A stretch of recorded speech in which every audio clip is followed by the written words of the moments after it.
You think being great at your job is the goal. Show up early, hit every deadline, fix problems quietly, earn trust, become reliable. Feels like progress, right? Not always, because at some point, being the dependable one can actually slow you down. Here's what happens. The better you get, the more people rely on you. You become the person who handles everything smoothly. No supervision needed, no complaints, no drama. Sounds perfect. But now, you're hard to replace, and that's where things change. Promoting you doesn't just mean rewarding you, it means creating a gap your manager has to fill. And replacing someone who quietly holds everything together, that's risky. So instead of moving you up, they keep you right where you are. You get more work, more responsibility, more trust, but not more growth.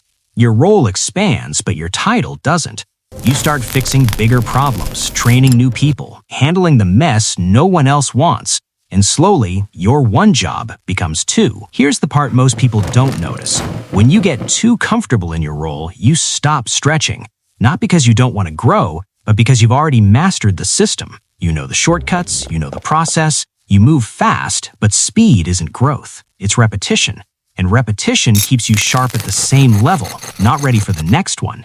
Because the next level doesn't reward execution, it requires different skills. Thinking bigger, leading people, handling uncertainty. And most companies don't train you for that in advance. They expect you to already show it before they give you the chance. So in reviews, you hear, great work, reliable, exceeds expectations, but rarely ready for the next step. And when opportunities come up, you're not the obvious choice. Not because you're not capable, but because no one sees you that way yet. Over time, something else happens. You get labeled. The operations person, the problem solver, the one who handles everything. And once that label sticks, it becomes your identity in the company. People stop imagining you in any other role, even if you're capable of more. That's why so many people grow faster by switching companies, not because they failed, but because they needed a fresh story. Now here's the uncomfortable truth.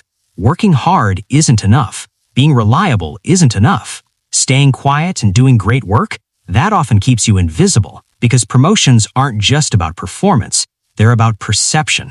The people making decisions don't just ask, who's doing well, they ask, who feels ready? And if you're not part of that conversation, you don't exist in it. Silence gets misunderstood as satisfaction. If you don't say what you want, people assume you're fine where you are, so they leave you there. The people who move forward do something different. They don't just do good work, they make it visible. They speak up, they build connections beyond their team. They make their goals clear, not aggressively, not loudly, just clearly. They don't wait to be noticed, they position themselves. Because growth isn't just about being good, it's about being seen as ready. So what's the real strategy? Do your job well, yes, but don't stop there. Start learning skills for the next level. Take on things that stretch you. Talk about where you're going, because staying excellent at the same thing is just a slower way to stay stuck. Competence gets you stability, but visibility and direction create movement. And if you don't think about that early, you can spend years becoming amazing at something that was never meant to take you forward. That's the trap, not failure. Success in the wrong direction.